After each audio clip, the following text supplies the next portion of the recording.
আলহামদুলিল্লাহ আমি ভালো আছি। আসসালামু আলাইকুম প্রিয় শিক্ষার্থী বন্ধুরা, তোমরা সবাই কেমন আছো? আশা করছি অনেক বেশি ভালো আছো। আজকে লাল সালু ক্লাস তোমাদের সবাইকে স্বাগত জানাচ্ছি। তোমাদের সাথে আছি আমি গালিব মাহমুদ। আমরা আজকে একদম সহজে এই লাল সালু উপন্যাসটি পড়বো এবং আমি চ্যালেঞ্জ দিয়ে দিলাম আমরা 1 ঘন্টার মধ্যেই এই লাল সালু মুখস্থর মতো করে পড়বো। পুরো তথ্য যা আছে এমসিকিউ সিকিউর জন্য যতটুকু প্রয়োজন ঠিক ততটুকু আয়োজন আজকের ক্লাসে। প্রিয় শিক্ষার্থী বন্ধুরা, আজকের ক্লাসে তোমরা কে কোথা থেকে জয়েন করেছো সেটা একটু কমেন্টস করে জানিয়ে দাও। চাইলেই তুমি লাল সালুর এই ক্লাসটি শেয়ার এবং মেনশন করে দিতে পারো। আমি কি বুঝাতে পেরেছি? আমরা চাচ্ছি আজকে এই লাল সালু ক্লাসটি অথবা এই টপিকসটি যেন সবাই মিলে একসাথে এক সুরে এক ক্লাসে শেষ করতে পারি। সো আমরা সবাই সবার জায়গা থেকে সর্বোচ্চ শেয়ার করে দিতে চেষ্টা করব। আজ রাত 10টায় তোমাদের ঈদ সালামি গিফটের জন্য অপরিচিতার পরীক্ষা আছে। আবার বলছি, আজ রাত 10টায় তোমাদের অপরিচিতার পরীক্ষা আছে। তোমরা যারা যারা এখনো অপরিচিত পরীক্ষার প্রশ্নের লিঙ্ক পাওনি তারা কি করবা? তারা ভাইয়া এই যে 01, আবার বলছি 01936936891481 এই নাম্বার হোয়াটসঅ্যাপে তোমরা ভাইয়া ক্লাস এই যে আজকের ক্লাসে শেয়ার করে স্ক্রিনশট দিলেই তুমি প্রশ্নের লিঙ্ক পেয়ে যাবা। সো গতকাল থেকে আজ পর্যন্ত মেবি 5-6 হাজার শিক্ষার্থী নক দিয়েছে। আমি জানি না এটি হচ্ছে দুপুর পর্যন্ত মেবি তথ্য ছিল, পরবর্তী আর কোনো তথ্য আমি নিইনি। সো বুঝতে পেরেছো অপরিচিত পরীক্ষার জন্য সারা বাংলাদেশের শিক্ষার্থীরা কত বেশি সিরিয়াস। আর তুমি এখনো বসে আছো, পিছিয়ে রয়েছে, পরীক্ষা দিবে না, এই সিদ্ধান্ত নিয়েছো। আমি তোমাকে বলবো ভাইয়া এখনই সিদ্ধান্ত নাও, ক্লাসটি শেয়ার করে শেয়ার স্ক্রিনশট নিয়ে এই নাম্বার হোয়াটসঅ্যাপে দিয়ে দাও, অপরিচিত এক্সামের প্রশ্নের লিঙ্ক পেয়ে যাবা। ভাই আর কথা না বলে আমরা শুরু করছি আমাদের আজকের ক্লাসটি। একটু ভাইকে কমেন্টস করে জানাতে হবে আজকের ক্লাসটি নেটে লাইটে সাউন্ডে ক্লিয়ার আছে কিনা এবং শোনা যাচ্ছে দেখা যাচ্ছে কিনা। আমি চাইবো আমার প্রিয় ছোট ভাই এবং বোন যতজন আছি সবাই মিলে আজকের ক্লাসটি সর্বোচ্চ শেয়ার করে দিতে হবে। ওকে, এক একজন এক এক বোর্ড থেকে আছো, সবাই সবাই সবার জায়গা থেকে সর্বোচ্চ শেয়ার করে দিতে হবে। তোমরা জানো তো গালিবের ক্লাসে মিনিমাম 1000 শিক্ষার্থী থাকেই থাকে। তো এই যে তোমরা আজকে মাত্র 92 শেয়ার করেছো, অথচ আমি বলেছি একদমই সহজে তোমাকে আমি লাল সালু শেষ করে দেব। আমরা সবাই কি খাতা কলম নিয়ে বসেছি বলো তো আমাকে? আমরা সবাই খাতা কলম নিয়ে বসেছি? যে খাতা কলম নিয়ে বসবে না এবং নোট করবে না কান ধরে দাঁড় করে রাখবো একদম। সবাই খাতা কলম নিয়ে বসছি? বলো ভাইয়া, বলো ভাই, সবাই খাতা কলম নিয়ে বসছি? আজকের ক্লাসটি যে নোট করবে না তাকে 2 কান ধরে দাঁড় করে রাখবো আজকে।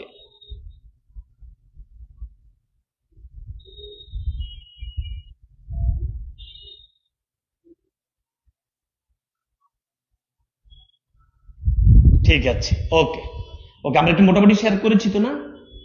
ঠিক আছে, আমরা সবাই মিলে 1000 শিক্ষার্থী করে ফেলি ভাইয়া, 1000 শিক্ষার্থী করে ফেলি, দ্রুত করো এই কাজটি, দ্রুত করো। ঠিক আছে ভাই, এবার শুরু করি।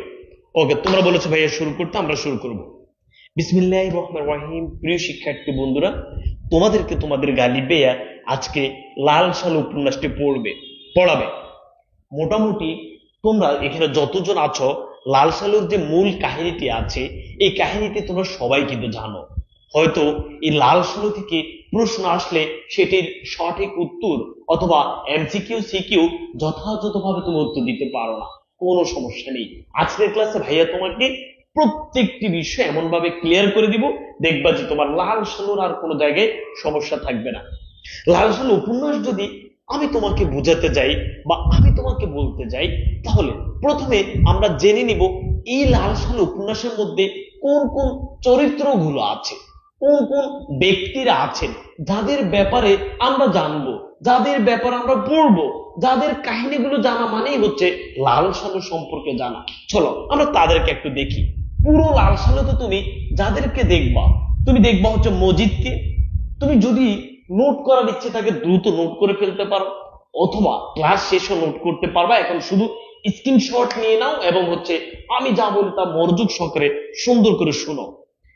চ্যালেঞ্জ দিয়ে পড়তে হবে, না পারলে কিন্তু আমি বলছি নোট না করলে, না পারলে কান ধরে দাঁড় করে রাখবো। এই পুরো উপন্যাসে তুমি যাদেরকে দেখবা বা যাদের সম্পর্কে জানবা তারা হচ্ছেন মজিদ, রহিমা, জমিলা।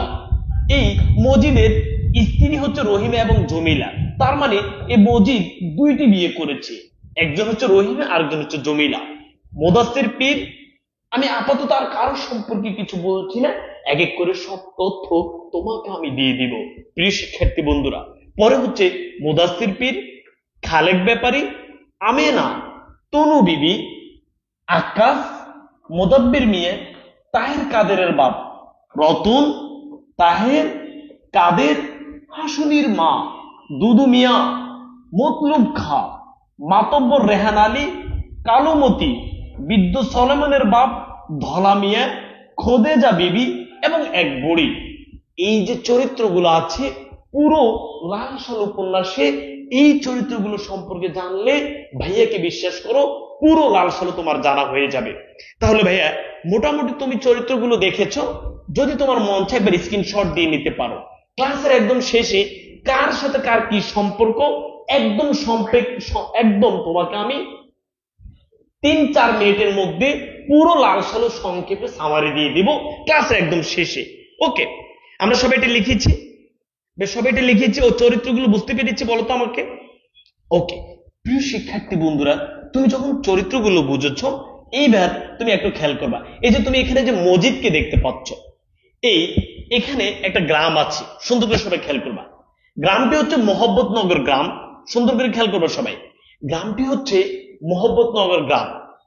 এই গ্রামের আরো 3 গ্রাম পরে আরেকটি গ্রাম আছে, সেটা হচ্ছে আউয়ালপুর গ্রাম। খুব মনোযোগ সহকারে বুঝতে হবে প্রিয় শিক্ষার্থী বন্ধুরা। এই যে তুমি মোহাম্মদনগর গ্রাম দেখতে পাচ্ছ, মোহাম্মদনগর গ্রামের 3 গ্রাম পরে আরেকটি গ্রাম আছে, যে গ্রামের নাম হচ্ছে আউয়ালপুর গ্রাম। এই আউয়ালপুর গ্রাম এবং মোহাম্মদনগর গ্রাম, এই 2 গ্রাম সম্পর্কে আমি তোমাদেরকে বিস্তারিত তথ্যগুলো দিব, তাহলে তুমি পুরো উপন্যাস বুঝে যাবা।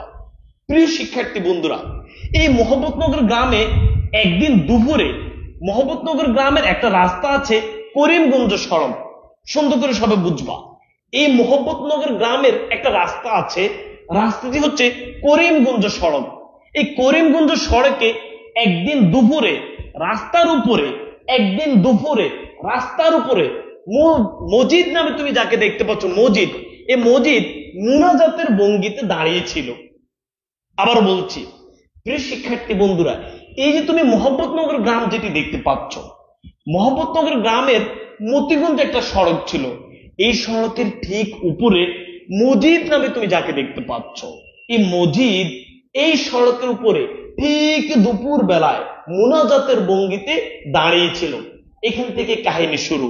প্রিয় শিক্ষার্থী বন্ধুরা, এই মজিদ এখানে একটি কবর আবিষ্কার করেছে, এই কবরকে পুঁজি করে সেই কবরকে মাজার বানিয়েছে, মাজার বানিয়ে পুরো মোহাম্মদনগর গ্রামের মানুষটি সে আয়ত্ত করে ফেলেছে।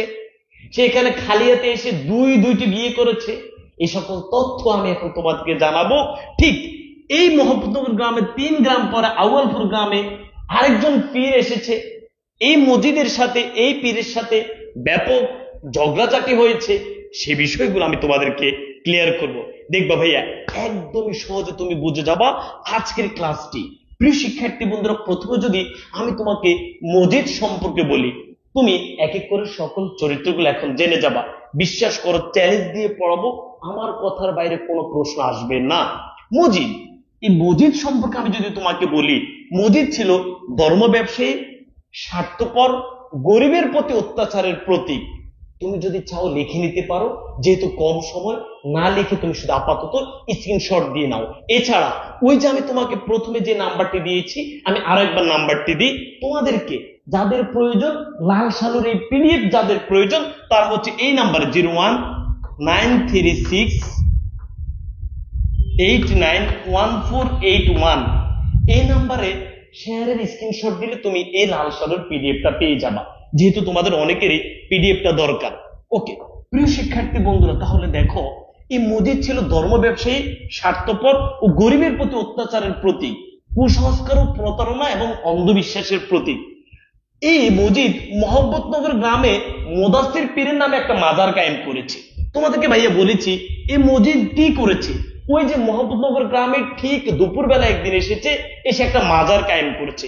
সে মাজারের নাম দিয়েছে মুদাসসির পীরের মাজার। মুদাসসির পীরের মাজার। আরো বিস্তারিত কাহিনীগুলো আমি তোমাদেরকে ভেতরে গেলে বলবো। প্রিয় শিক্ষার্থী বন্ধুরা, এরপর যেটা আমরা দেখব, এই মসজিদ মোহাম্মদনগর গ্রামে আক্কাস আলী নামে একজন ব্যক্তি ছিলেন, শিক্ষিত মানুষ। এই মসজিদ আক্কাস আলীকে স্কুল কায়েম করতে দেয় নাই। মানে আক্কাস আলী চেয়েছিল মোহাম্মদনগর গ্রামে একটা স্কুল কায়েম করতে। এই মসজিদ আক্কাস আলীকে স্কুল তো কায়েম করতে দিল না, বরং আক্কাস আলীকে গ্রাম থেকে বের করে দিল। বাট আক্কাস আলী সম্পর্কে পরিপূর্ণ তথ্য আমি তোমাদেরকে দিব, কোনো টেনশন নাই। এই মসজিদ বিশ্বাস করো খালি হাতে এসে মোহাম্মদনগর গ্রামে এসে দুইটি বিয়ে করেছে। এই মসজিদের প্রথম স্ত্রী রহিমা, এই মসজিদের দ্বিতীয় স্ত্রী জমিলা। প্রিয় শিক্ষার্থী বন্ধুরা, এই মসজিদ যেখান থেকে এসেছে সেটি ছিল শস্যহীন। নিজ অঞ্চল থেকে বা নিজ এলাকা থেকে সে ভাগ্য অন্বেষে বা মানে সে কিভাবে চলবে এই জন্য সে এসেছে। হঠাৎ করে সে এসে মোহাম্মদনগর গ্রামে এসে এই করিমগঞ্জ সড়কের উপরে একটা কবরকে পুঁজি করে মাজার কায়েম করে তার জীবিকা নির্বাহ করেছে। প্রিয় শিক্ষার্থী বন্ধুরা, মাজারের আয় দিয়ে অল্প কিছুদিনের মধ্যে ঘর বাড়ি এবং অনেক জমি জমার মালিক এবং দুইটি বইয়ের মালিক হয়েছে এই মসজিদ। আমি কি বুঝাতে পেরেছি? বলো ভাই, আমি কি বুঝাতে পেরেছি? বলো ভাই, এই পর্যন্ত সবাই বুঝছি? সবাই এই পর্যন্ত মসজিদ সম্পর্কে মোটামুটি সবাই বুঝছি? বলো দ্রুত দ্রুত ভাই, প্লিজ তোমরা ভাইকে একটা হেল্প করো। বলেছি এই ধরনের ক্লাস আর কোথাও করো নাই তোমরা, অনেক সহজে আজকে পারবা। হ্যাঁ হ্যাঁ বলো। এখন তোমরা এক একজন মসজিদ সম্পর্কে একটা যে মসজিদ ফাজিল এসে এই এই এই যে আমার ছোট ভাই বোন কারা কারা এখনো শেয়ার করেনি? আচ্ছা, তোমাদেরকে যদি ভাইয়া ক্লাস এসে শেয়ার করতে বলতে হয়, এটা ভাইয়ের কাছে একটা লজ্জা লাগে না? আমারও তো একটা লজ্জা আছে তো, না? তোমরা হচ্ছে শেয়ারটা করে দাও। আর হচ্ছে আমরা ঈদের পরে ভাইয়া ওই যে মেগা প্র্যাকটিস ক্লাসগুলো করাবো। তাহলে আমি আজকে ইনশাল্লাহ লাল সাল ক্লিয়ার করে দিব। মসজিদ সম্পর্কে তুমি মোটামুটি বুঝতে পেরেছ। এই মসজিদ আরেকটি কাজ করেছে, সেটা হচ্ছে আউয়ালপুরের যে পীর, তোমাদেরকে ভাইয়া বলেছি যে আউয়ালপুরের নতুন একজন পীর এসেছে, আউয়ালপুরের পীরের সঙ্গে প্রতিদ্বন্দ্বিতা করেছে, আউয়ালপুরের পীরের সাথে ঝগড়া হয়েছে এবং সর্বশেষ ওই যে আউয়ালপুরের পীরকে সেখান থেকে সে বের করে দিয়েছে। এই মসজিদ হচ্ছে সেই মসজিদ। প্রিয় শিক্ষার্থী বন্ধুরা, আশা করছি তুমি মসজিদ সম্পর্কে মোটামুটি ক্লিয়ার হয়েছ। আমি যদি তোমাকে আরেকবার বলি তাহলে তুমি হচ্ছে আরেকবার দেখো। মসজিদ ধর্ম ব্যবসায়ী, স্বার্থপর, গরিবের প্রতি অত্যাচারের প্রতীক, কুসংস্কার, প্রতারণা এবং অন্ধবিশ্বাসের প্রতীক। মোহাম্মদনগর গ্রামে মুদাসসির পীরের নামে একটা মাজার কায়েম করেছে। আক্কাস আলীকে স্কুল কায়েম করতে দিল না এবং গ্রাম ছাড়া করে দিল। আক্কাস আলী কে কি কিভাবে সেটি বিস্তারিত জানবা। এই মসজিদের দুইটি স্ত্রী, প্রথম স্ত্রী রহিমা, দ্বিতীয় স্ত্রী জমিলা। রহিমা জমিলা সম্পর্কে বিস্তারিত জানবো। সে শস্যহীন একটা অঞ্চল থেকে, দরিদ্র একটা অঞ্চল থেকে এসে এখানে মোটামুটি মাজার কায়েম করে বড় লোক হয়েছে। মাজার আয় দিয়ে ঘর বাড়ি জমি জমা মোটামুটি ভালো হয়ে গেছে। আউয়ালপুরের একটা পীর ছিল, তার সাথে ঝগড়া হয়েছে। আউয়ালপুরের পীরকে মোটামুটি সে বের করে দেওয়ার মতো সামর্থ্য তার হয়েছে। এই ছিল হচ্ছে মসজিদের কাহিনী। ঠিক আছে প্রিয় শিক্ষার্থী বন্ধুরা, এবার এই মসজিদ যেভাবে মোহাম্মদনগর গ্রামে প্রবেশ করেছে সেটা একটু দ্রুত সবাই লিখে ফেলি। প্রিয় শিক্ষার্থী বন্ধুরা, মসজিদ যেভাবে প্রবেশ করে শ্রাবণের শেষে, প্রত্যেকটা এমসিকিউ ভাইয়া, শ্রাবণের শেষে এক মধ্যাহ্নে মানে শ্রাবণের শেষে এক দুপুরে মোহাম্মদনগর গ্রামে মসজিদ প্রবেশ করেছে। সুন্দর করে সবাই নোট করে ফেলো যে শ্রাবণের শেষে এক মধ্যাহ্নে মোহাম্মদনগর গ্রামে মসজিদ প্রবেশ করেছে।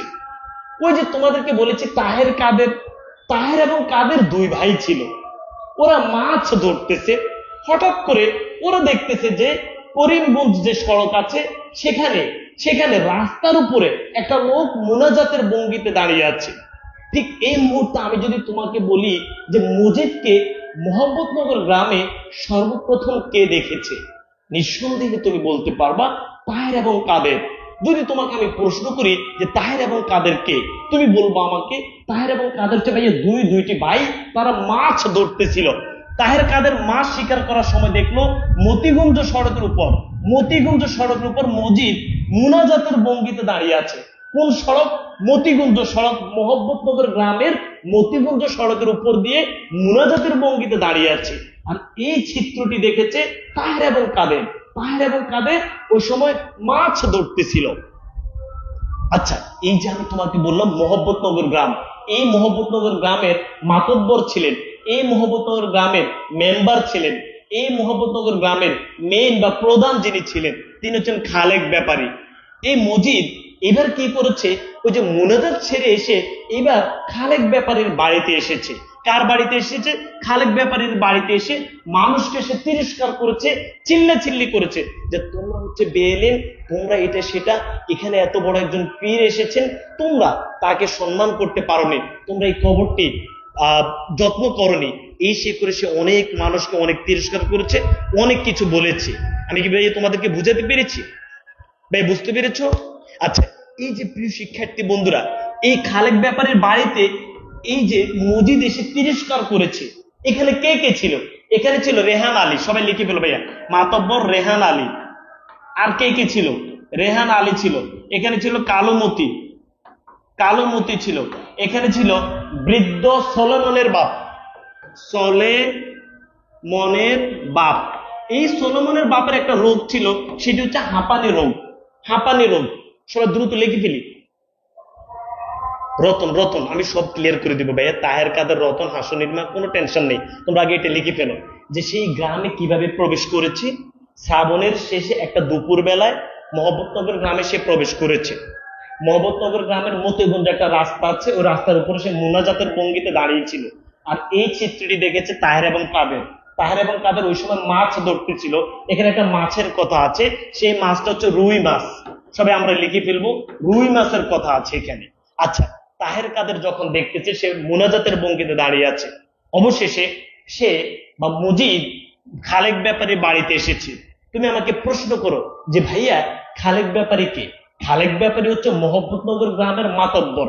এই খালেক ব্যাপারীর বাড়িতে সে এসে মানুষকে চিল্লেছে, অনেক কিছু বলছে। এখানে কে কে ছিল?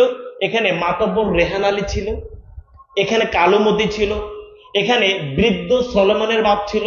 সলোমনের বাপের একটা রোগ ছিল, সেটা হচ্ছে হাঁপানি রোগ। আমি কি বুঝাতে পেরেছি প্রিয় শিক্ষার্থী বন্ধুরা? আচ্ছা, এই যে সে মানুষকে কি বুঝেছে যে আমি স্বপ্নে দেখেছি যে এখানে একটা মাজার আছে এবং পীর আমাকে স্বপ্নে দেখিয়েছেন, সেজন্য আমি ওনার মাজার যত্ন করার জন্য এখানে এসেছি।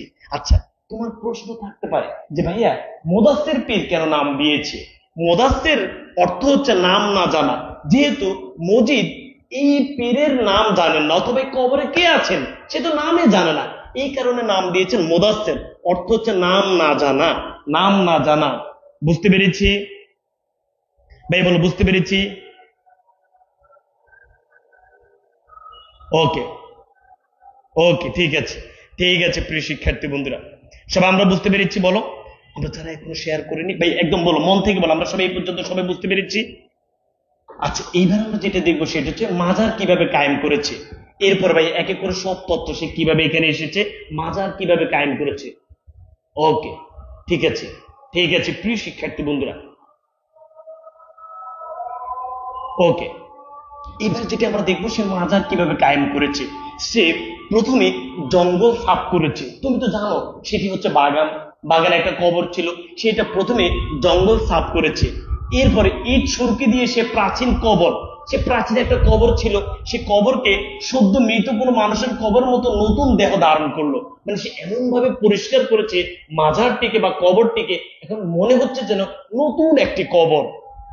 জাল জালরওয়ালা শালু দ্বারা আবৃত হলো মাছের পিঠের মতো সেই কবর। এই যে কবরটা, কবরটা সে শাল দিয়ে বা শালু দিয়ে সে আবৃত করলো, মনে হচ্ছে যেন মাছের পিঠের মতো। আর এই যে জালরওয়ালা যে শালু তোমরা দেখতে পাচ্ছ, সেটি 2-3 বছর অন্তর অন্তর বদলানো হতো, 2-3 বছর অন্তর অন্তর পরিবর্তন করা হতো। গাছপালায় ঢাকা স্থানটি স্যাঁতসেঁতে ছিল। আগে এখানে গাছপালা ছিল, গাছপালা থাকার কারণে এখানে সূর্যের আলো আসতো না, রোদ আসতো না, সো এটি ছিল স্যাঁতসেঁতে। এখন রোদে পড়ে খটখটে হয়ে উঠলো, বাতাসের ব্যবসা গন্ধ খড়ের মতো শুষ্ক হয়ে উঠলো। আগে ছিল ব্যবসা গন্ধ, এখন মোটামুটি শুকনো হয়ে গেছে। এই হচ্ছে সে মাজার কায়েম করে ফেলেছে। বুঝাতে পেরেছি? বেবল বুঝাতে পেরেছি? ওকে প্রিয় শিক্ষার্থী বন্ধুরা, এখন আমরা দেখব সে তার মজিদ প্রভাব ধরে রাখতে কি কি করেছে, গ্রামে তার প্রভাব ধরে রাখতে সে কোন কোন কাজগুলো করেছে। সুন্দর করে সবাই এটা দেখো। প্রিয় শিক্ষার্থী বন্ধুরা, মজিদ চাচ্ছে যেন মোহাম্মদনগর গ্রামে তার প্রভাব সব সময় থাকে। সেজন্য সে যেটি করেছে, ফসল উঠার সময় গ্রামবাসী আনন্দের গান গায়, সে ওই গান বন্ধ করে দেয়। তুমি অবশ্যই জানো, কৃষকরা যখন ফসল কাটে তখন তারা গান গায়, একটু গান গায় আনন্দের জন্য, শক্তি পাওয়ার জন্য। কিন্তু মজিদ এই কৃষকের গান গাওয়া বন্ধ করে দিয়েছে। কেন? তার প্রভাব ধরে রাখতে। প্রিয় শিক্ষার্থী বন্ধুরা, রহিমা, মজিদের প্রথম স্ত্রীর নাম কি ছিল? সবাই ভাইকে বলতো রহিমা। এই মজিদ রহিমাকে স্বচ্ছন্দ চলাফেরায় বাধা দেয়। রহিমা এই যে উঠান দিয়ে চলাফেরা করতো, এই রহিমাকে সে স্বাচ্ছন্দ্য যেন চলতে না পারে, বলছে যে এভাবে চলাফেরা ভালো নয়, এই কথা বলে স্বাচ্ছন্দ্য চলাফেরা করতে না করে, মানে এইভাবে যেন চলাফেরা না করে, এর মানে সে রহিমার উপরে প্রভাব খাটিয়েছে। প্রিয় শিক্ষার্থী বন্ধুরা, আক্কাস আলীকে সবার সামনে সে অপমান করেছে। আক্কাস আলীকে সেটি আমি তোমাদেরকে বলবো, বাট আক্কাস আলী গ্রামের মানুষকে শিক্ষিত করার জন্য একটা স্কুল কায়েম করতে চেয়েছিল। এই আক্কাস আলীকে মিটিং এর মাধ্যমে, একটা বৈঠকের মাধ্যমে অপমান করেছে সবার সামনে এই মজিদ। সে ঈশ্বরে বিশ্বাসী, কিন্তু প্রতারণা বন্ডামির মাধ্যমে মাজার টিকিয়ে রাখতে চায়।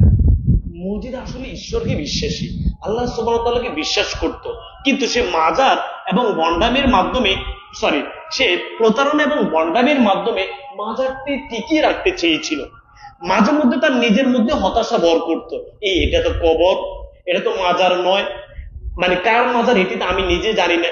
তখন সে হতাশ হয়ে যেত, মানুষ যদি কখনো জেনে যায় আমার কি অবস্থা হবে, এ নিয়ে যখন তার মনে হতো তখন সে হতাশ হয়ে যেত। বুঝতে পেরেছি? ওকে ভাই বলো বুঝতে পেরেছি? ভাই বলো বুঝতে পেরেছি? আচ্ছা, সিরাজউদ্দৌলা নেব ভাইয়া। ওকে, এই পর্যন্ত সবাই সে প্রভাব ধরে রাখতে কি কি করেছে এটা আমি তোমাদেরকে বলেছি, তোমরা শুধু জাস্ট এখন স্ক্রিনশট দিয়ে নাও।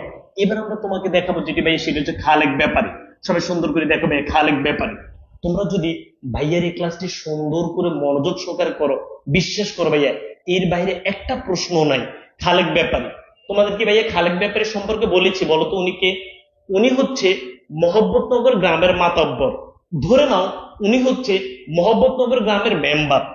উনি শান্তিপ্রিয়, ধর্মপান এবং নরম মনের মানুষ। উনি শান্তিপ্রিয়, ধর্মপান এবং নরম মনের মানুষ। মহব্বতনগর গ্রামের মাতব্বর। মজিদের কুমন্ত্রণায় তিনি 13 বছরের সংসার জীবন ত্যাগ করে প্রথম বউকে তালাক দিয়েছিলেন। ওনার মোট 2 জন স্ত্রী ছিলেন। এই খালেক ব্যাপারে কিন্তু ভাইয়া 2 জন স্ত্রী ছিলেন। একজন হচ্ছে আমেনা, আরেকজন হচ্ছে তনু বিবি। প্রিয় শিক্ষার্থী বন্ধুরা, আমরা দ্রুত এটা লিখে ফেলবো যে এই যে মহব্বতনগর গ্রামের যিনি মাতব্বর তিনি হচ্ছেন খালেক ব্যাপারী। এই খালেক ব্যাপারীর দুইটা স্ত্রী ছিল, মজিদেরও দুইটা স্ত্রী ছিল। খালেক ব্যাপারীর 2টা স্ত্রীর একজন হচ্ছেন আমেনা, আরেকজন হচ্ছেন তনু বিবি। এই আমেনাকে মজিদ সিস্টেম করে তালাক দিয়ে দিয়েছিল। এই যে খালেক ব্যাপারীকে বুঝিয়ে, ওই কাহিনীটা আমি তোমাদেরকে বলবো, খালেক ব্যাপারীকে বুঝিয়ে তালাক দিয়ে দিয়েছিল। আমি কি বুঝাতে পেরেছি? তাহলে 2 জন স্ত্রী ছিল, সেটি বুঝতে পেরেছ। গ্রামের সকল অনুষ্ঠান উৎসব তার অনুমতিতে হতো। এই খালেক ব্যাপারীর অনুমতিতে গ্রামের সকল কিছু হতো। মজিদ এই খালেক ব্যাপারীকে আগে টার্গেট করেছে এবং খালেক ব্যাপারীকে হাত করেছে। খালেক ব্যাপারীকে যখন সে মজিদ তার ভক্ত করেছে, এবার পুরো গ্রাম মজিদের আন্ডারে চলে। আশা করছি তোমরা সবাই বুঝতে পেরেছ। ওকে প্রিয় শিক্ষার্থী বন্ধুরা, আশা করছি তোমরা সবাই বুঝতে পেরেছ। তাহলে ভাইয়া তনু বিবি বা তানু বিবি তিনি হচ্ছেন কি বলতো, খালেক ব্যাপারীর স্ত্রী। আমরা এই পর্যন্ত সবাই বুঝতে পেরেছি। প্রিয় শিক্ষার্থী বন্ধু, এখন যেটা তোমাদেরকে বলবো সেটি হচ্ছে ব্যাচেলর অফ ক্ষেত্রে তোমরা যারা ঢাকা বিশ্ববিদ্যালয়ে পড়তে চাচ্ছ, তোমাদের জন্য আমরা বি ইউনিট এবং সি ইউনিট, তার মানে মানবিক এবং ব্যবসা শাখার শিক্ষার্থীদের জন্য একদম পরিপূর্ণ বাংলাদেশের সেরা টিচার প্যানেল দিয়ে এবং সর্বোচ্চ সংখ্যক ক্লাস এবং সর্বোচ্চ সংখ্যক এক্সাম দিয়ে আমরা কোর্স সাজিয়েছি। তোমরা যারা যারা ভর্তি হতে চাচ্ছ আমাদের একদম কোর্সে আমাদের যে নাম্বারগুলো আছে সেই নাম্বারগুলো যোগাযোগ করে তোমরা ভর্তি হয়ে যাবা। প্রথম আমরা বলেছি 2024 জনের জন্য আমরা যেই যে গিফট গুলো দিব, প্রথম 2024 জন যারা ভর্তি হবেন তাদেরকে আমরা যেই যে গিফট গুলো দিব, আমরা চাবির রিং দিব। আমাদের চাবির রিং এ কি থাকবে? ঢাকা ইউনিভার্সিটির লোগো থাকবে, পড়োর লোগো থাকবে। আমরা তোমাকে একটা টি শার্ট দিব, আমরা তোমাকে টার্গেট দিয়ে একটা বুক দিব, যেখানে চান্স পাওয়ার জন্য যথেষ্ট যত কিছু সবকিছু এখানে থাকবে। আমরা তোমাকে একটা অনেকগুলো ওয়েমার্কশিট পাঠাবো, বাসায় বসে বসে অসংখ্য পরীক্ষা দিবা। আমরা তোমাকে উইকলি প্ল্যান, এই সপ্তাহে তুমি কি কি গুলো করবা, এই উইকলি প্ল্যানের রুটিন দিব, ডেইলি প্ল্যানের রুটিন দিব, মান্থলি প্ল্যানের রুটিন দিব, নামাজ কার্ড দিব। প্রিয় শিক্ষার্থী বন্ধুরা, কোর্স প্ল্যান তো তোমাদেরকে দেখিয়েছি। তোমরা যারা যারা ভর্তি হতে চাচ্ছ, 29 জুন রাত 12টা পর্যন্ত আমরা 2999 টাকায় ভর্তি নিচ্ছি। ব্যবসা শাখার শিক্ষার্থীদের জন্য একই, মানবিক বিভাগের শিক্ষার্থীদের জন্য একই। চলো এবার আমরা আবার চলে যাব আমাদের সেই উপন্যাসে। ওকে, আচ্ছা এবার সবাই তাইলে আমরা আশা করছি খালেক ব্যাপারী সম্পর্কে আমরা সবাই বুঝতে পেরেছি। এবার সবাই খেয়াল করো, আকাশ। আকাশ সবাই সুন্দর করে খেয়াল করতে হবে যে আকাশ সম্পর্কে এখন আমরা পড়বো। আকাশ হচ্ছে মোদাব্বর মিয়ার ছেলে। আকাশকে বলতো আমাকে ভাইয়া, আকাশ হচ্ছে মোদাব্বর মিয়ার ছেলে। ওকে, বলো ভাই বুঝতে পেরেছি?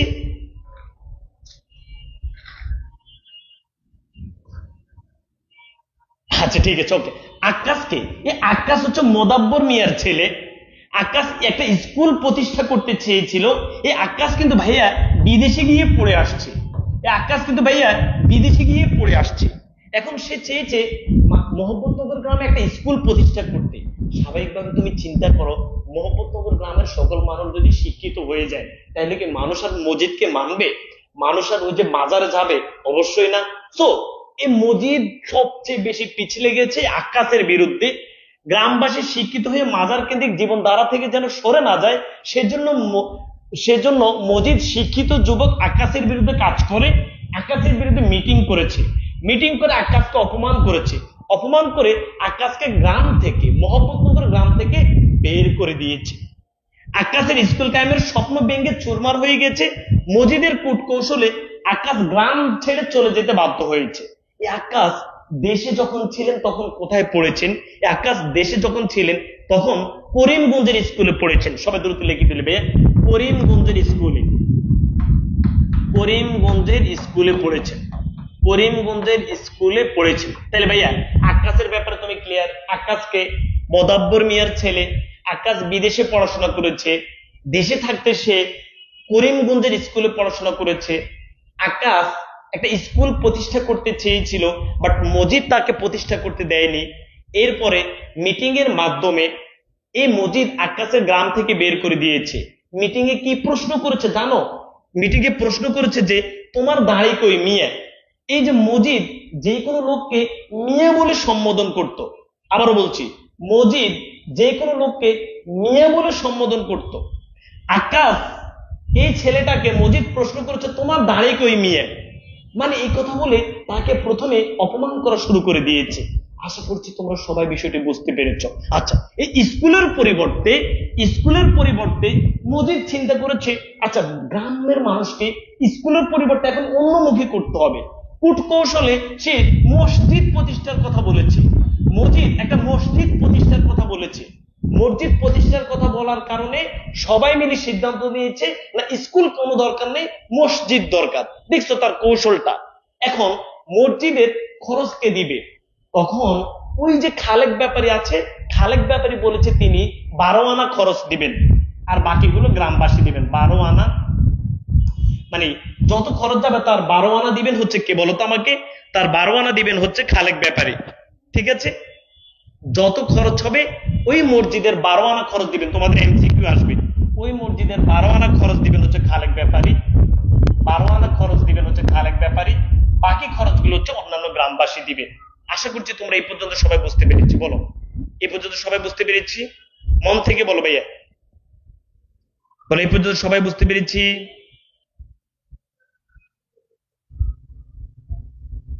বলো ভাই এই পর্যন্ত সবাই বুঝতে পেরেছি?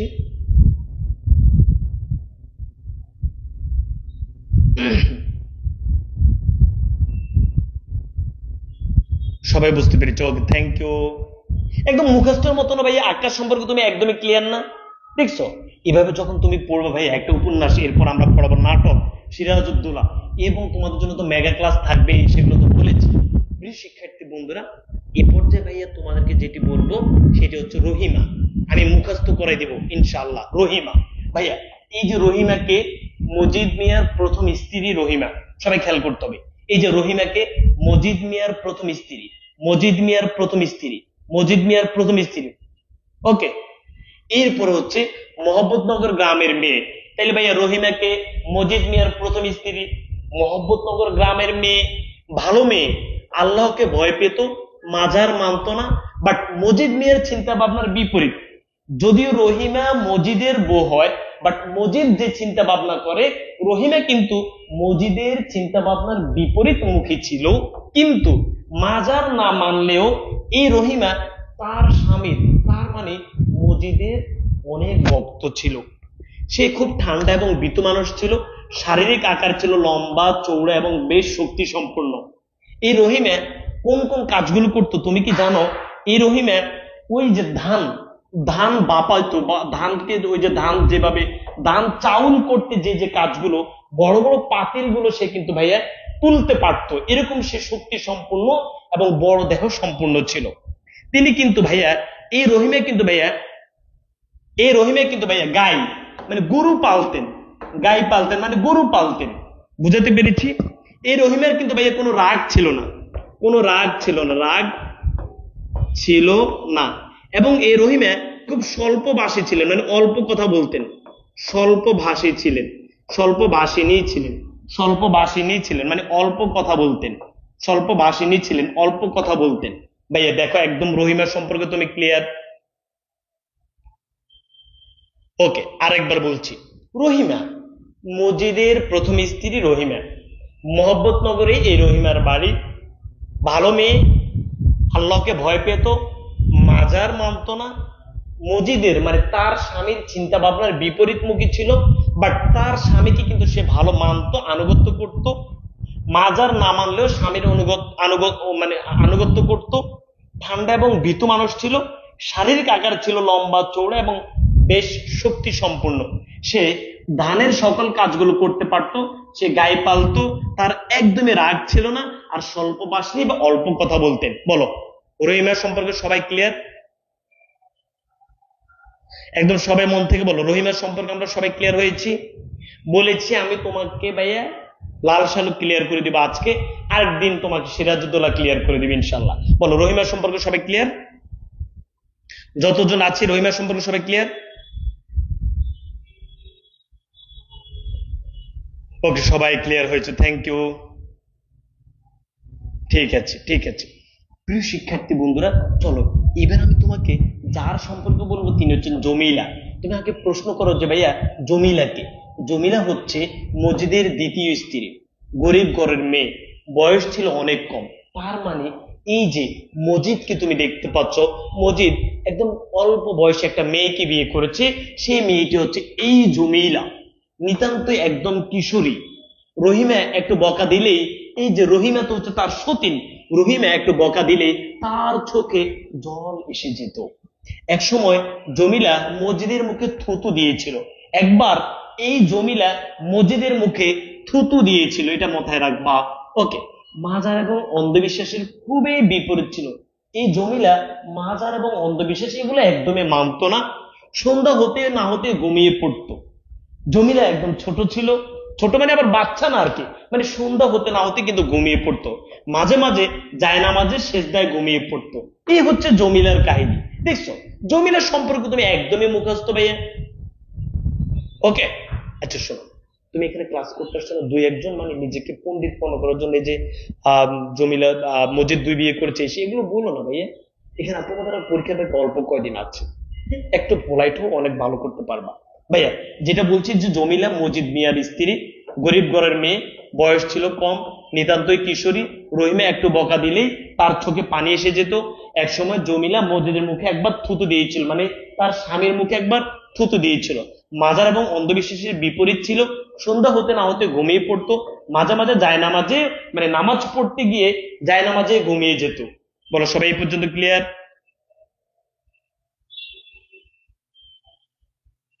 সবাই এই পর্যন্ত 100% ক্লিয়ার? বলো এই পর্যন্ত সবাই ক্লিয়ার? একদমই সবাই ক্লিয়ার। থ্যাংক ইউ তোমাদের সবাইকে।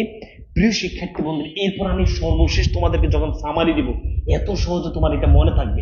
এবার আমি তোমাদেরকে যার সম্পর্কে বলবো তিনি হচ্ছেন তাহের কাদেরের বাপ। তোমার কি মনে আছে তাহের কাদেরকে?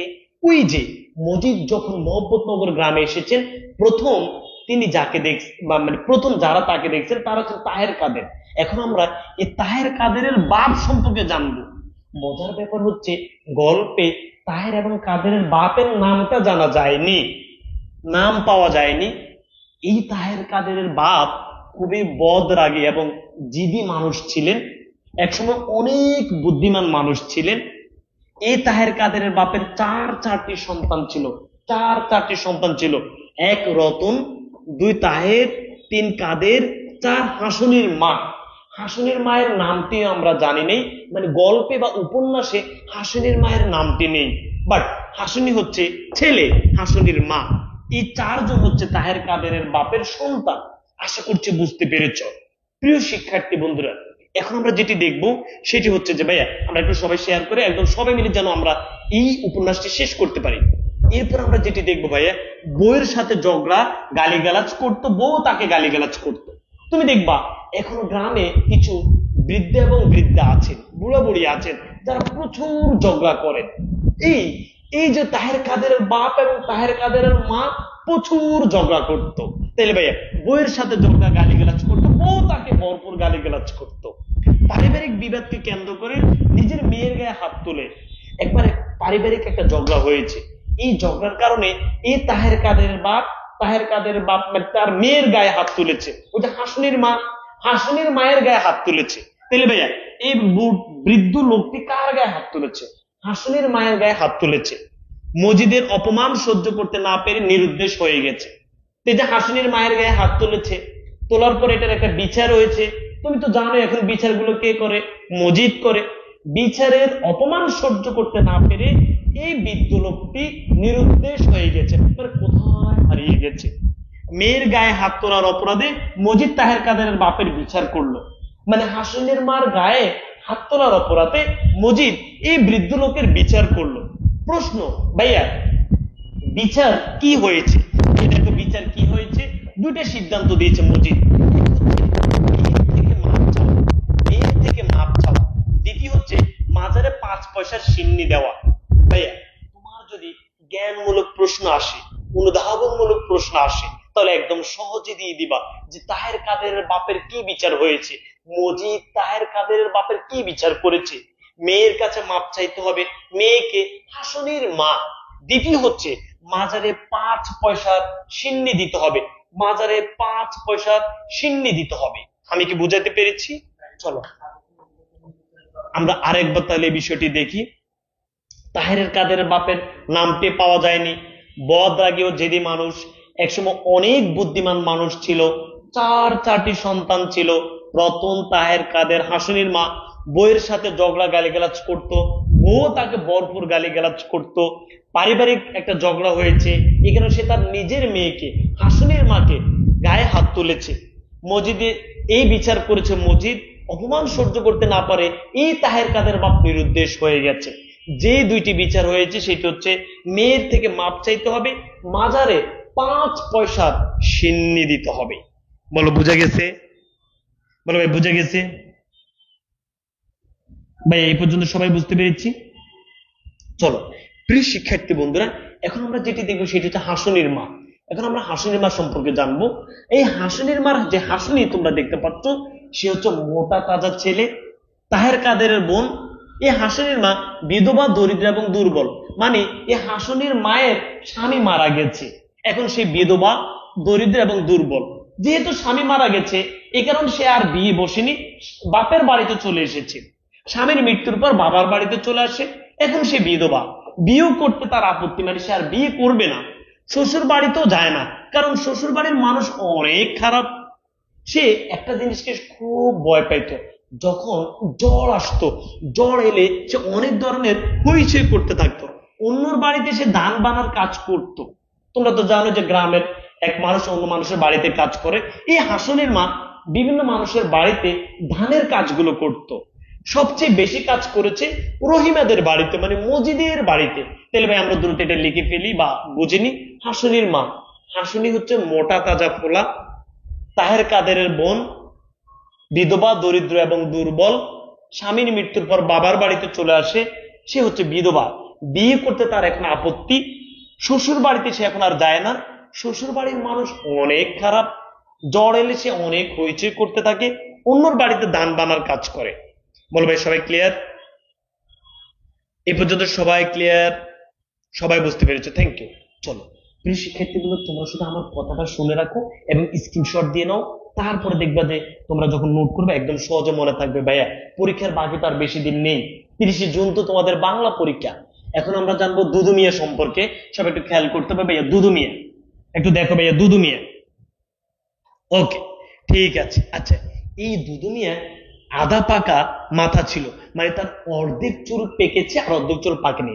এই দুদু মিয়া আধা আধা পাকা আধা পাকা মাথা, মানে তার মাথা পুরোটা পাকেনি, অর্ধেক চুল সাদা হয়েছে, বাকি অর্ধেক চুল কালো। প্রিয় শিক্ষার্থী বন্ধুরা, এই দুদু মিয়ার 7টা সন্তান ছিল, 7টা ছেলে ছিল। এই দুদু মিয়ার সাথে কোন কাহিনীটি হয়েছে সেটি এখন আমি তোমাদেরকে বলবো। তোমাদেরকে তো ভাইয়া বলেছি এই দুদু মিয়া ছিল পুরোদমে একজন কৃষক, পুরোদমে একজন কৃষক। এই দুদু মিয়া যখন ধান বা তোমাদের ফসল বা ধান প্রচুর হয়েছে, এই দুদু মিয়া যখন গান গাচ্ছে, তখন মজিদ এই দুদু মিয়ার গান বন্ধ করতে গিয়ে দুদু মিয়াকে একটা অপমান করেছে। দুদু মিয়াকে সে একটা প্রশ্ন করেছে যে কালেমা জানো মিয়া? তুমি তো অবশ্যই জানো যে মজিদ যে কোনো লোককে প্রশ্ন করতে মিয়া বলে সম্বোধন করত। তো মজিদ এই দুদু মিয়াকে সম্বোধন করেছে যে কলমা জানো মিয়া? কি বলছে বলতো? কলমা জানো? কলমা তো বুঝো যে কালিমা, কলমা জানো মিয়া? তখন এই মজিদের সাথে কিন্তু আরেকজন ছিল, তোমরা তো জানো কে, খালেক ব্যাপারী। খালেক ব্যাপারী এই দুদু মিয়াকে বলছে কলমা জানোস না বেটা? কলমা জানোস না বেটা? তোমাদের পরীক্ষাতে যদি আসে যে কলমা জানো মিয়া, কে কাকে বলেছে? মজিদ দুদু মিয়াকে বলেছে। কলমা জানোস না বেটা, এই কথা কে কাকে বলেছে? খালেক ব্যাপারী দুদু মিয়াকে বলেছে। তখন সে উত্তর দিয়েছে আমি গরিব মূর্খ মানুষ, আমি গরিব মূর্খ মানুষ। তারপরে তারপরে খালেক ব্যাপারী গ্রামে একটা মুক্তব দিয়েছে, খালেক ব্যাপারী গ্রামে একটা মুক্তব দিয়েছে। এই দুদু মিয়াকে বলছে যে তুমি আগামীকাল থেকে আমার মুক্তবে চলে এসে পড়াশোনা করবা, কালেমা শিখবা। আমি কি বুঝাতে পেরেছি? বলবে আমরা বুঝাতে পেরেছি এটা?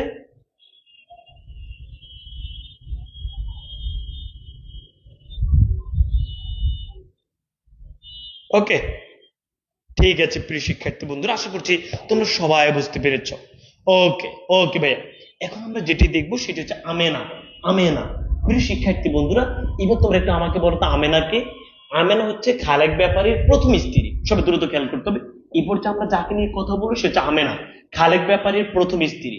13 বছর বয়সে খালেক ব্যাপারীর সাথে বিয়ে হয়। বর্তমান বয়স হচ্ছে 30 আমেনার।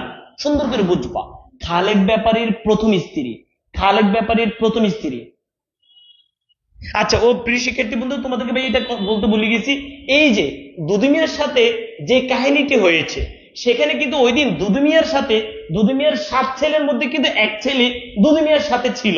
এটা মনে রাখবা যে দুদু মিয়াকে যেদিন মজিদ খালেক ব্যাপারে অপমান করেছে, সেদিন দুদু মিয়ার 7 ছেলের মধ্যে এক ছেলে কিন্তু দুদু মিয়ার সাথে ছিল। আমেনা হচ্ছে খালেক ব্যাপারীর প্রথম স্ত্রী। আমেনা 13 বছর বয়সে খালেক ব্যাপারীর সাথে বিয়ে হয়েছে। আমেনার বর্তমান বয়স 30। তার স্বামী তাকে আউয়ালপুরের পীরের পানি পড়া আনতে বলল। আচ্ছা, এখানে কি? এখানে হচ্ছে এই আমেনার সতীনের নাম কি বলতো আমাকে? তানু বিবি বা তনু বিবি। এই তানু বিবির প্রত্যেক বছর সন্তান হইতো, এই তানু বিবির প্রতি বছর সন্তান হইতো। তো সতীনের সন্তান হওয়া দেখে তার খুবই খারাপ লাগতো। তখন সে মসজিদের পানি পড়া আনতে বলে নাই, সে বলছে ওই যে 3 গ্রাম পরে আউয়ালপুরের পীরের পানি পড়া আনতে বলেছে। এখান থেকে কিন্তু ভাইয়া তার করুণ কাহিনী শুরু হয়েছে, সেটি আমি তোমাদেরকে বলবো একদম সহজে। তাহলে ভাই আবার খেয়াল করো, আবার খেয়াল করো। এই যে সে আমেনা প্রথম তার খালেক ব্যাপারে, স্বামী খালেক ব্যাপারের সাথে কথা বলেছে যে প্লিজ আমাকে আউয়ালপুরের পীরের পানি পড়াটা এনে দেন, আমি খাবো যেন আমার সন্তান হয়। সতীন তনবিবি হিসাবে বলা হয়েছে, মানে তার সতীন ছিল তনুবিবি। নিঃসন্তান আমেনার সন্তানকে আমরা অধীর হয়ে মজিদের প্রতিদ্বন্দ্বী পীরের প্রতি আস্থাশীল হয়। আমেনার কোনো সন্তান ছিল না, এখন সে যেন সন্তান হয়, এটার জন্য মজিদ নয়, ওই যে আউয়াল পীরের প্রতি তার আস্থা আছে, বেড়েছে। আউয়ালপুরের পীরের পানি পড়া খেতে চেয়েছিল। মজিদ আমেনার চরিত্রে কলঙ্ক আরোপ করেছে। এই কাহিনীটি যদি আমি তোমাদেরকে একটু বলি, এটা একটু পরে বলবো। এই যে আমেনা কার পানি পড়া খেতে চেয়েছিল বলো তো আমাকে? আউয়ালপুরের পীরের পানি পড়া খেতে চেয়েছে। কার পানি পড়া খেতে চায়নি? মজিদের। মজিদ চিন্তা করছে, কিরে ভাই, আমি এই গ্রামের পীর, আমার কাছ থেকে আমেনা পানি পড়া নেয়নি, আমার শত্রুর কাছ থেকে পানি পড়া নিয়েছে। এই আমেনাকে আমি দেখিয়ে ছাড়বো। সে মজিদ আমেনাকে এরকম শাস্তি দিয়েছে, জাস্ট আমি যদি সংক্ষেপে তোমাকে বলি, সে আমেনাকে এভাবে শাস্তি দিয়েছে যে তুমি হচ্ছে না খেয়ে, সেহরি না খেয়ে রোজা থাকতে হবে, ইফতার না করে রোজা থাকতে হবে। তাহলে এটা কি বলতো বা এটা সম্ভব? সেহরি না খেয়ে রোজা থাকবা। তাহলে আমি যদি তোমাকে বলি আমেনাকে কি শাস্তি দিয়েছিল মজিদ, সুন্দর করে মনে রাখবা যে আমেনাকে শাস্তি দিয়েছে যে সেহরি না খেয়ে রোজা থাকতে হবে, ইফতার না করে রোজা থাকতে হবে। এরপরে হচ্ছে মাজারের ইফতারের পরে মাজারে 7 বার চক্কর দিতে হবে, যেটাকে সে বলেছে 7 প্যাক। 7 প্যাক। প্রিয় শিক্ষার্থী বন্ধুরা, তুমি একদম স্বাভাবিকভাবে চিন্তা করো, কেউ যদি সেহরি না খায় এবং ইফতার না খায়, মাজারের মানে চারদিকে 7 বার দৌড়ায়, তাহলে সে কি সুস্থ থাকবে নাকি অসুস্থ হয়ে যাবে? এই আমেনা মাজারের চারদিকে দৌড়তে গিয়ে অসুস্থ হয়ে মাথা ঘুরিয়ে পড়ে গেছে। পড়ে যাওয়ার পরে এই মজিদ আমেনার চরিত্রে বলেছে যে সে অনেক খারাপ ছিল, এসে তোমরা তো বুঝো এগুলো বলেছে। বলার পরে এই মজিদ খালেক ব্যাপারকে বুঝিয়ে বাজিয়ে, খালেক ব্যাপারীকে সিস্টেম করে আমেনাকে তালাক দিয়ে দিয়েছে। কাহিনীটি মনে থাকবে তোমাদের? বলো, কাহিনীটি মনে থাকবে তোমাদের? ওকে প্রিয় শিক্ষার্থী বন্ধুরা, আশা করছি তোমরা সবাই বুঝতে পেরেছ। এবার রহিমের সাথে হাসুনির মার কথোপকথন আমি একটু বলবো, জাস্ট তোমরা মনে রাখবা। রহিমা কে বলো তো আমাকে? রহিমা হচ্ছে ভাইয়া মজিদের প্রথম স্ত্রী। হাসুনির মা কি করে? হাসুনির মা এই রহিমাদের বাড়িতে গিয়ে ধানের কাজ করে, গরুর কাজ করে। প্রিয় শিক্ষার্থী বন্ধুরা, সে একবার গিয়ে বলছে, আচ্ছা ওকে ঠিক আছে ঠিক আছে, আচ্ছা ভাইয়া এবার সবাই বুঝতে পেরেছি। আচ্ছা এবার খেয়াল করো, এই যে হাসুনের মা যখন রহিমার বাড়িতে গেছে, মানে হাসুনের মা যখন মজিদের বাড়িতে গেছে, তখন কি করছে? তখন এই রহিমা কাঁথা সেলাই করতেছে। ভাইয়া কাঁথা সেলাই করতেছে, সুন্দর করে মনে রাখবা। হাসুনের মা যখন রহিমাদের বাড়িতে গেছে, তখন এই রহিমা কাঁথা সেলাই করতেছে। এই হাসুনের মা রহিমাদের বাড়িতে একবার যায়নি, কয়েকবার গিয়েছে। একবার গিয়ে সে এই বলেছে যে আমার যেন মৌত হয়। একবার এই হাসুনের মা রহিমার কাছে গিয়ে বলছে, প্লিজ আপনি মজিদ পীর সাহেবকে বলেন না আমার যেন মৌত হয়। তাহলে ভাই এই কথা কে বলেছে? হাসুনির মা। কাকে বলেছে? রহিমাকে বলেছে যে আপনি প্লিজ পীর সাহেবকে বলেন আমার জন্য একটু বলতে, যেন আমার দ্রুত মৌত হয়ে যায়। আবার আরেকদিন এসে সে বলেছে যে আপনি প্লিজ পীর সাহেবকে বলেন যেন ওই বুড়ো বুড়িরা আল্লাহ দ্রুত ধ্বংস করে দেয়, মৃত্যু দিয়ে দেয়। বুড়ো বুড়ি সারাদিন ঝগড়া করে, বুঝতে পেরেছে তো বুড়ো বুড়িকে, তাহের কাদেরের বাপ, সারাদিন ঝগড়া করে। এই 2 দিন সে রহিমার কাছে 2টি অনুরোধ করেছে। রহিমা হাসুনির মাকে বলেছে, আচ্ছা হাসুনির মা, তুমি যদি মরে যাও তোমার হাসুনির কি হবে? হাসুনির মা বলেছে, আমার হাসুনিকে আপনি দেখাশোনা করবেন। মনে থাকবে ভাই? মনে থাকবে? আশা করছি তোমাদের একদম সহজে এইভাবে যদি ভাইয়া পয়েন্ট আকারে পড়ো, আমার মনে হচ্ছে ইনশাআল্লাহ তোমাদের অনেক ভালো হবে। হাসুনির নানি এবং তাহের কাদের সাথে কথোপকথন, এই বিষয়ে আমি যদি তোমাদেরকে একটু বলি, জাস্ট হাসুনির নানি তাহের কাদের, মানে হাসুনির নানি হাসুনির মাকে অনেক অপমান করেছে, তাহের কাদের হাসুনির মাকে অনেক অপমান করেছে। যেহেতু হাসুনির মা এখন সে বাপের বাড়িতে থাকে, কোন মেয়ে বিয়ের পরে বাপের বাড়িতে থাকলে আপন মাও তাকে দেখতে পারে না, আপন ভাইয়েরাও তাকে দেখতে পারে না।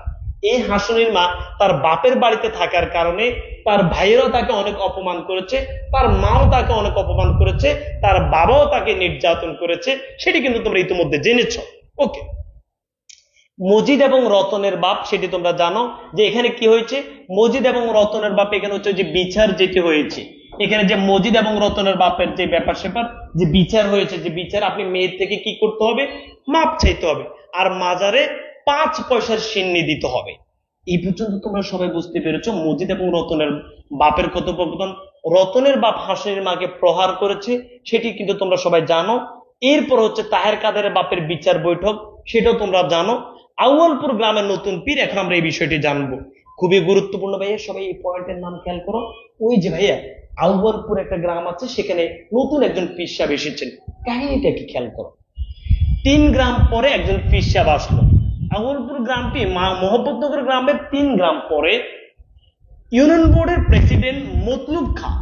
এখন আমি যদি তোমাকে প্রশ্ন করি যে আউয়ালপুর পীরের প্রধান মুরিদ, আউয়ালপুর পীরের প্রধান পৃষ্ঠপোষক কে ছিলেন? মতলুব খাঁ। আর মতলুব খাঁ ছিলেন ইউনিয়ন বোর্ডের প্রেসিডেন্ট। ইউনিয়ন বোর্ডের প্রেসিডেন্ট মতলুব খাঁ পুরনো মুরিদ, তিনি সেখানে উঠেছেন। মানে এই যে আউয়ালপুরের পীর, আউয়ালপুরে যে পীর এসেছেন, তিনি কার বাড়িতে উঠেছেন? এই মতলুব খায়ের বাড়িতে উঠেছেন।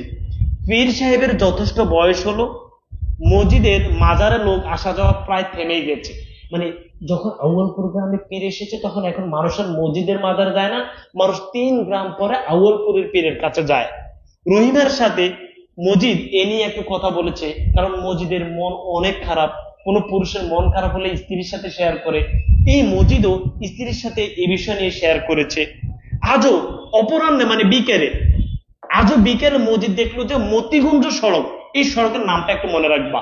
আজও বিকেলে, আজকে বিকেলে মজিদ দেখছে যে অনেক লোক মতিগঞ্জ সড়ক দিয়ে উত্তর দিকে ওই আউয়ালপুরের দিকে যাচ্ছে। কোথায় থেকে? মোহাম্মদনগর গ্রাম থেকে অনেক লোক আউয়ালপুরের পীরের কাছে যাচ্ছে মতিগঞ্জ সড়কটা দিয়ে। আচ্ছা, সেখানে যে গিয়ে দেখে যে এখন এই মসজিদও সেখানে গিয়েছে। সেখানে গিয়ে দেখে যে পীর সাহেব ওয়াজ করতেছে। পীর সাহেব ওয়াজ করার পর মতলুব খাঁ হচ্ছে প্রধান মুরিদ, সে বলেছে আমার পীর সাহেব কি করতে পারে আপনারা কি জানেন? আমার পীর সাহেব সূর্যকে ধরে রাখতে পারে, সময়কে ধরে রাখতে পারে। এই কথা বলার পরে এরপরে এই পীর সাহেবরা আসরের সময় জোহরের নামাজ পড়েছে। খুব মনোযোগ সহকারে বুঝবা, আসরের সময় জোহরের নামাজ পড়েছে। তখন মজিদ ওইখানে চিল্লাচিল্লি করে বলেছে, তোমাদের পীর সাহেব যদি সময় ধরে রাখতে পারতো, সূর্যকে ধরে রাখতে পারতো, তাহলে সে জোহরের আসরের সময় কেন জোহরের নামাজ পড়ে? সে সূর্যকে ধরে রাখতো। এখান থেকে মূলত প্যাচ, এবং এটা মিথ্যা প্রমাণিত হয়েছে। এখান থেকে ঝগড়া শুরু হয়েছে। মজিদ মোহাম্মদনগরের মানুষদেরকে নিয়ে মোহাম্মদনগরে চলে এসেছে। এই হচ্ছে কাহিনী। মজিদ যখন আউয়ালপুর গ্রামে পৌঁছলো, সুন্দর করে সবাই দেখবে ভাইয়া, মজিদ যখন আউয়ালপুর গ্রামে পৌঁছলো, তখন সূর্য হেলে পড়েছে। মতলুব মিয়ার বাড়ির সামনে মাঠটা লোকে লোকারণ্য। এ সময় পীর সাহেবের প্রধান মুরিদ মতলুব মিয়া হুজুরের গুণাগুণ সহজ ভাষায় ব্যাখ্যা করছে। পীর সাহেব সূর্যকে ধরে রাখার ক্ষমতা রাখেন। মজিদের সাথে নতুন পীরের সাঙ্গপাঙ্গ 3 জনের সাথে অনেক কথা কাটাকাটি হয়। এরপরে মজিদ সেখানে দাঁড়ায় বলছে, মোহাম্মদনগর গ্রামে কে কে যাবেন? তো মতিগঞ্জ সড়কে উঠে ফিরতে মুখে পথের মজিদ একবার পিছনে ফিরে তাকিয়ে থুতু ফেলে তওবা করেছে। জাস্ট এটা এমনি মনে রাখবা। এই হচ্ছে আউয়ালপুরের পীর থেকে, ওইখান থেকে লোকজন চলে এসছে। পরের দিন কি হয়েছে জানো?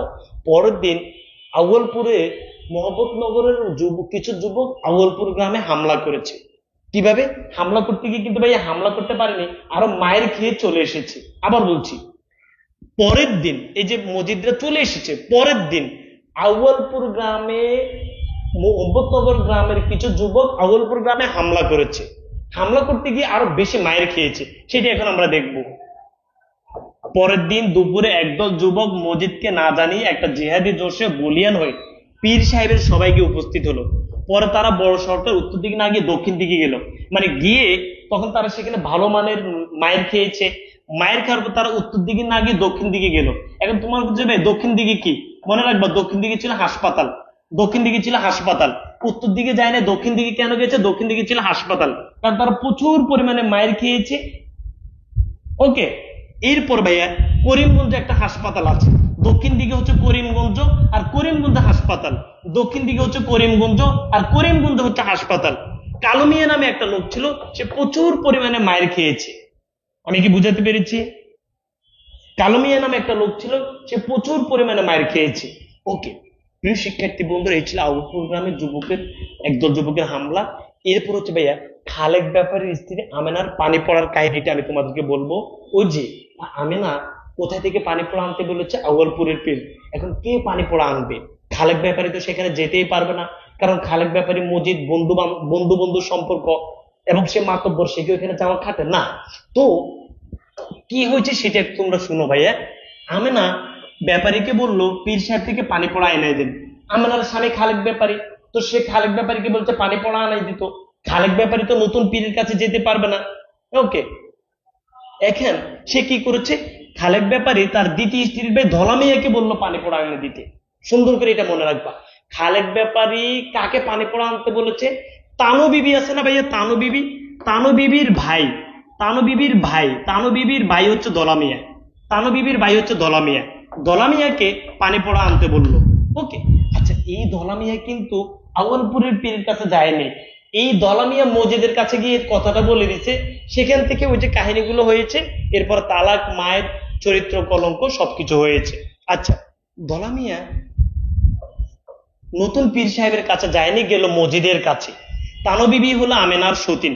ওকে, আউয়ালপুর ও মোহাম্মদনগর, এই কথা মনে রাখবা তোমরা ভাইয়া। আউয়ালপুর আউয়ালপুর ও মোহাম্মদনগর গ্রামের মাঝপথে একটা মস্ত তেঁতুল গাছ পড়ে। সবাই জানে সেটা সাধারণ গাছ নয়, দেহবংশী।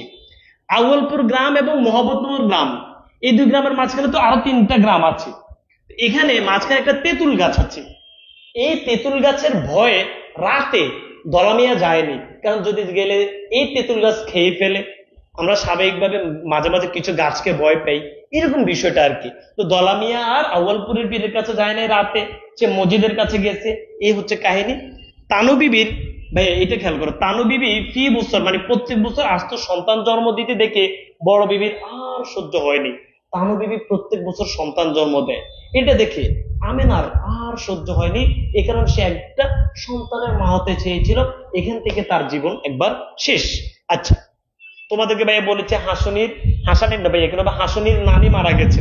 বলছে ভাইয়া হাসনির মা, তোমরা তো জানো হাসনির মা, এই হাসনির মারবে রতন, তাহের কাদের রতন, তাহের কাদের রতনের বাপ নিরুদ্দেশ হয়ে গেছে, তাহের কাদের রতনের মা মারা গেছে, তাহের কাদের রতনের বাপ নিরুদ্দেশ হয়ে গেছে, তাহের কাদের রতনের মা মারা গেছে। মজিদের দ্বিতীয় বিয়ে, আমরা কিন্তু ভাই একদম শেষ পর্যায়ে চলে এসেছি। মজিদ 2টা বিয়ে করেছে, তো 2টা বিয়ের দ্বিতীয় স্ত্রীর নাম ছিল জমিলা। তো মজিদ যখন জমিলাকে দেখতে গিয়েছিল, জমিলা মজিদকে দেখে মনে করেছে শ্বশুর, মানে ছেলের বাপ। পরে দেখছে যে না, উনি হচ্ছে শ্বশুর। এখানে জমিলা, তার বোন একজন ছিল খোদেজা বিবি, খোদেজা, এই খোদেজা বিবিকে বলেছে আমি মনে করছি উনি হচ্ছে দুলার বাপ। আচ্ছা, তাহলে খোদেজা বিবিকে, খোদেজা বিবি হচ্ছে জমিলার আপু, আর এই জমিলার সাথে বিয়ে হয়েছে মজিদের সাথে। নতুন বইয়ের নাম হচ্ছে জমিলা।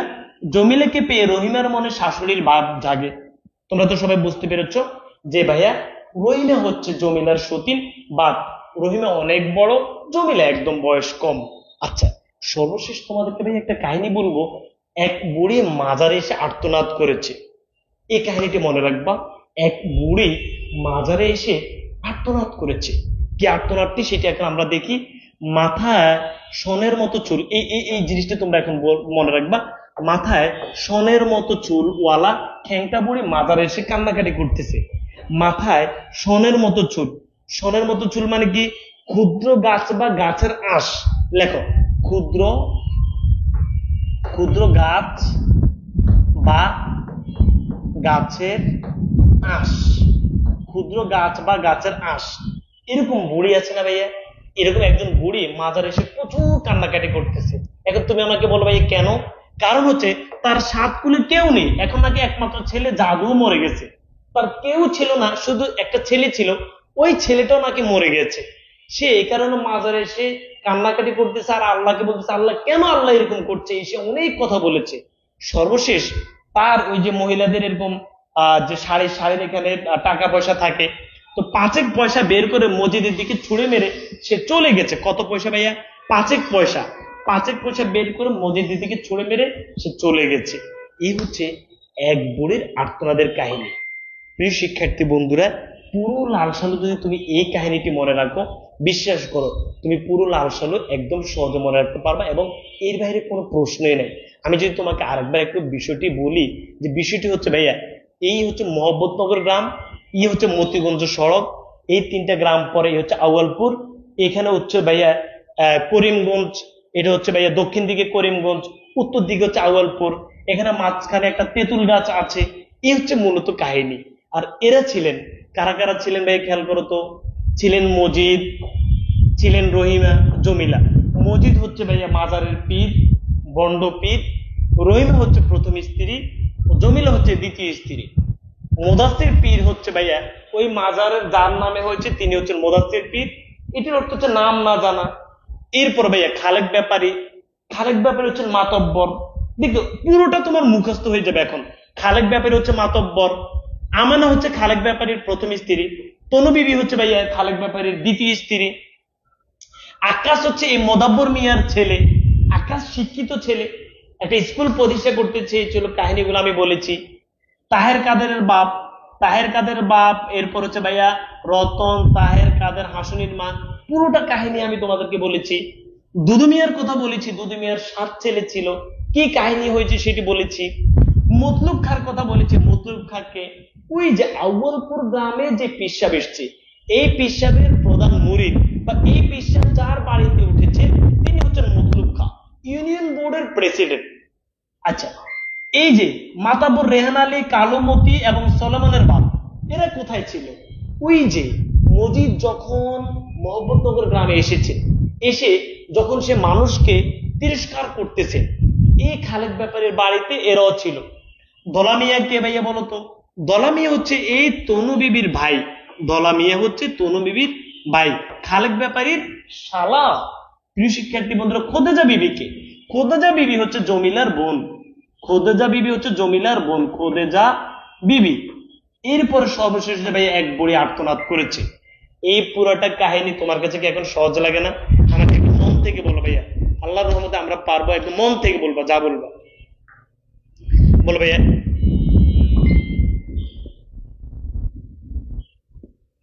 ভাই মন থেকে বলো, আমরা পারবো ইনশাল্লাহ।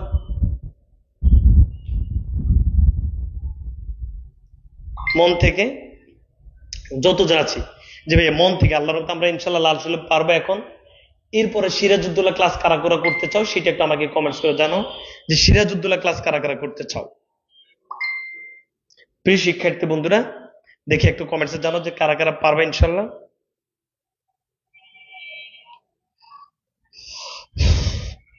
জমিলেরটা আবার কি দেখাবো ভাইয়া? ওই যে মানে তুমি হচ্ছে স্ক্রিনশট দিয়ে নিতে পারবা, সমস্যা নেই, আমি ক্লাসে তো এগুলো পড়িয়েছি, তুমি আবার ভিডিওটি দেখে স্ক্রিনশট নিতে পারবা, কোনো সমস্যা নেই। ঠিক আছে, এই যে জমিলা, ঠিক আছে। আচ্ছা, ক্লাসটা করে অনেক উপকার হয়েছে, আমি করতে চাই। আচ্ছা ঠিক আছে, ওকে, ঠিক আছে। আচ্ছা প্রিয় শিক্ষার্থী বন্ধুরা, থ্যাংক ইউ ভাইয়া, ওকে। আচ্ছা, যে বিষয়টি বলবো তোমাদের জন্য ভাইয়া, দেখো আমি কি কি টিচার প্যানেল সাজিয়েছি। আরিফুর রহমান বিজয়, আহমেদ শখ ভাইয়া, আমি তো আছি তোমাদের সাথে, তোমাদের জয় ভাইয়া আছেন, তোমরা জাস্ট আসাদুজ্জামান জয় এটা লিখে চার্জ দাও, যে ওনার কন্টেন্ট গুলো দেখো তোমরা, কি অসাধারণ। তোমরা আমাদের মবিন মজুমদারকে চিনো, যে জাতীয় টেলিভিশন বিতার্কিক। তোমরা হচ্ছে এই যে মোনেমকে চিনো, অনেকেই চিনো না, সে ঢাকা ইউনিভার্সিটি 19-20 সেশনে গ ইউনিটে প্রথম হয়েছে।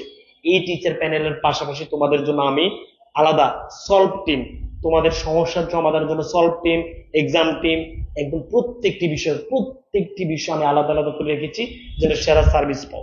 এই কোর্সটি করার মাধ্যমে তুমি টার্গেট দিয়ে পরিপূর্ণ প্রিপারেশন হবে। পাশাপাশি মানবিক বিভাগের বাংলাদেশের যত বিশ্ববিদ্যালয় আছে সব বিশ্ববিদ্যালয় এই প্রস্তুতি নিয়ে তুমি পরীক্ষা দিতে পারবা ইনশাআল্লাহ। তারপর আমি তোমাকে বলবো তুমি যাচাই বাছাই করে দেখো, যদি মনে করো যে আমার এটা তোমার জন্য বেস্ট হবে, আমি তোমাদেরকে বলবো দেরি করো না। কারণ আমি প্রথম 2024 জনকে আমি কিছু গিফট গুলো দিব, সেই গিফট গুলো আমি তোমাদের কাছে বলেছি, এবং ভার্সিটি অ্যাডমিশনের বইগুলো দিব, সেগুলো আমরা বলেছি। আজ রাত 10টায় তোমাদের অপরিচিতার পরীক্ষা হবে। যারা যারা গিফট বা ঈদ সালামি পেতে চাও, অপরিচিত পরীক্ষাটা অবশ্যই দিবা। অপরিচিত পরীক্ষার প্রশ্নের লিঙ্ক এই যে তোমাকে হোয়াটসঅ্যাপে দিয়ে দিয়েছে, যারা যারা পাওনি আমি তো নাম্বার দিয়েছি, সেই নাম্বারে নক দিলে প্রশ্ন পেয়ে যাবে। ওকে ভাই, আমি কি সিরাজউদ্দৌলা ক্লাস করাবো কোন একদিন, নাকি তোমাদের প্রয়োজন নাই? দেখেই বলো তো, তোমাদের কি সিরাজউদ্দৌলা ক্লাস লাগবে নাকি লাগবে না বলো।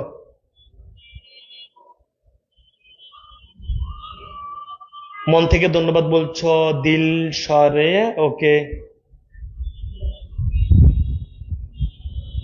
নেক্সট ক্লাস কবে নাইমুল বলেছ, আচ্ছা ইবা বলেছ লাগবে, ঠিক আছে। অর্পিতা অর্পি বলেছ লাগবে, সুধার্থ বলেছ লাগবে, আচ্ছা বিড়াল প্রেমী বলেছ লাগবে, জাহিদ বলেছ মেগা ক্লাস কখন, ঈদের পরে। আমিনা আক্তার বলেছ লাগবে। ওকে, সবার যেহেতু লাগবে ইনশাল্লাহ আমি তোমাদেরকে সিরাজউদ্দৌলা নাটকটি এভাবে পড়িয়ে দিব। তোমাদের লাল সালুর পরীক্ষা আমরা চেষ্টা করবো ইনশাল্লাহ আগামীকালকে লাল সালু পরীক্ষাটা একদম ফ্রিতে নিয়ে নিতে। বেশি দরকার ক্লাসটা না? ওকে ঠিক আছে, কবে করাবেন? ঠিক আছে, লাভ ইউ স্যার বলেছ হৃদয়। সিরাজউদ্দৌলা করান ভাইয়া বলেছ অর্পিতা দাস। ওকে অবশ্যই করাবো। ওকে দিল সরকার, আপনি আপনি করালে সব ভালো লাগবে। ওকে তাওহিদ বলেছ থ্যাংক ইউ।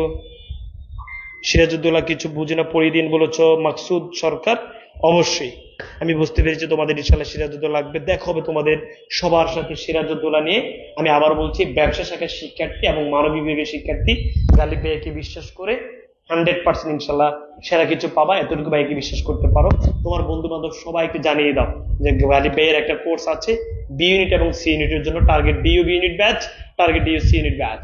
আল্লাহ হাফেজ, আসসালামু আলাইকুম তোমাদের সবাইকে।